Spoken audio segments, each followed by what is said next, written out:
عسلامة ومرحبا بكم الناس الكل، ان شاء الله تكونوا بالف خير يا ربي. اليوم باش نعمل مع بعضنا مصلي باللحم العلوش بطريقه بسيطه وسهله برشا. يجيكم اللحم طيب زبده يذوب ذوبان فاوح بن على بنه، نودكم ولا نشهيكم. للتوفيح المصلي باش نسحقوا نصف كاس كبير زيت زيتون والا زيت نباتي اللي متوفر عندكم، وباش نفوحوه بمغرفه صغيره ملح، والملح يبقى ديما حسب الذوق.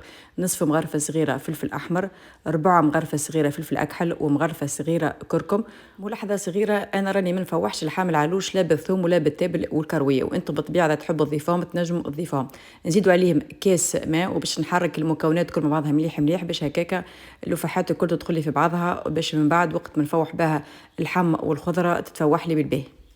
من بعد المكونات الكل تخلطوا مع بعضها مليح مليح باش نزيد الطروف نتاع اللحم العلوش. تاخذوا البارتي اللي تحبوا عليها، انا راني ديما نخير البارتي نتاع الكتف، وانتم بالطبيعه تنجموا تستعملوا اي بارتي من العلوش. ملاحظه صغيره، الوصفه هذه اللي عطيتها لكم راهي ل8 اشخاص، كيف ما تشوفوا تبارك الله انا عملت كميه كبيره، وانتم بالطبيعه اذا باش تعملوا كميه ما اقل يلزمكم تنقصوا من كميه اللفحات والملح ومن كميه نتاع الزيت والماء. من بعد ما زدت الطرف نتاع اللحم باش نخلطهم بالكدا بالكدا هكاك، وندخلهم في اللفاح مليح مليح باش هكاك اللحم يتفوح لي بالباهي ويدخل فيه الملح واللفاحات.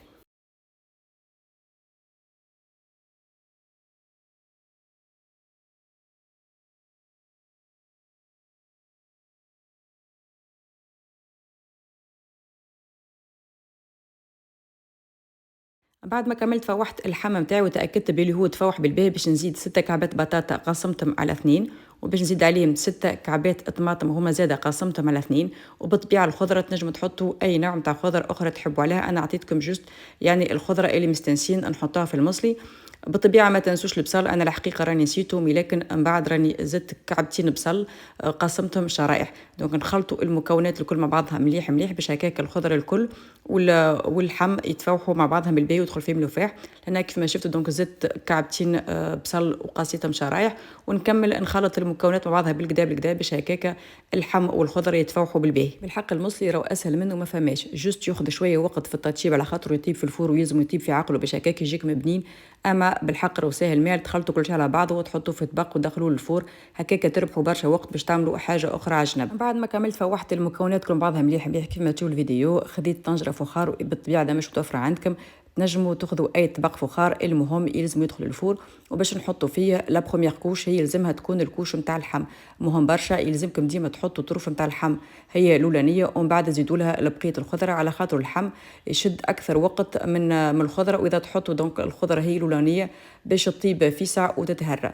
من بعد مع زيت الطرف نتاع اللحم باش نحاول هكا نوزعهم بالباهي على الكبر نتاع الطنجره، وباش نزيد عليهم كليل اخضر. مهم برشا زيدوا الكليل، راهو بالحق يفوح ويبنن بالكدا بالكدا. انا هنا كيف ما شفت دونك زدت كليل اخضر، واذا مش متوفر عندكم تنجموا بالطبيعه تعوضوه بالكليل الشايح، اما بالحق راهو الكليل الاخضر يفوح خير برشا من الكليل الشايح. من بعد ما تحطوا الكليل ما تنسوش بالطبيعه باش تزيدوا بقيه المكونات اللي هي البطاطا الطماطم والبصل، وبالطبيعه ما تنسوش يعني الصوص هذيك الكل لازمكم تزيدوها باش هكاك المصلي نتاعكم يكمل يتفوح بالباهي ويطيب بالباهي سورتو، ويجيكم من بعد بنين. وكيف ما شفتوا في المصلي ما حطيتش الفلفل على خاطرني الفلفل نزيدو ديما في اخر لحظه، دونك وقت ما يطيب المصلي نتاعي نرمي اكل جرينات فلفل ونخليه يكمل يطيب دريج درجين، على خاطر بالحق الفلفل راهو كي تزيدوه في الاخر يفوح خير ويبقى شاد روحه ويبنن بالباهي الصوص. بعد ما كملت عبيت المكونات الكل، مهم برشا يلزمكم تغطيو عليها مليح مليح، وباش نهزو نطيبوها في الفور السخون على 200 درجه لمده ساعتين كاملين. دونك نطيبوه في فور سخون لمده ساعتين كاملين.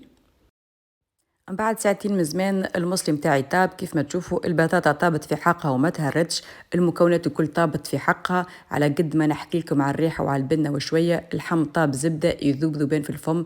من بعد بالطبيعه كل واحده كيفاش تحب تقدم المصلي متاعها، دونك تقدموا بالطريقه اللي تحبوا عليها. ما تنسوش باش تزيدوا له شويه صوص، وما تنسوش بالطبيعه لقرين الفلفل ورشه المعدنوس اللي باش يزيدوه بنه على بنه.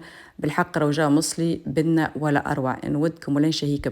جربوه باللفاحات اللي عطيتها لكم، وجربوا طيبوه في الفخار وتفكروني ما كومش باش تندم. شوفوا لي هاك الحيمه كيفاش طيبه الزبده الذوب ذوبان. ان شاء الله تكون عجبتكم وصفه اليوم وباش تجربوها، واذا جربتوها ما تنسوش باش تبعثوا لي تطبيقاتكم على الباج انستغرام كويزين سلوى، وما تنسوش زياده باش تشجعوني باللي جيم اي لي كومنتير وتعاونوا بارطاجي الفيديو. تو بقى لي كان باش نقول لكم بالسلامه.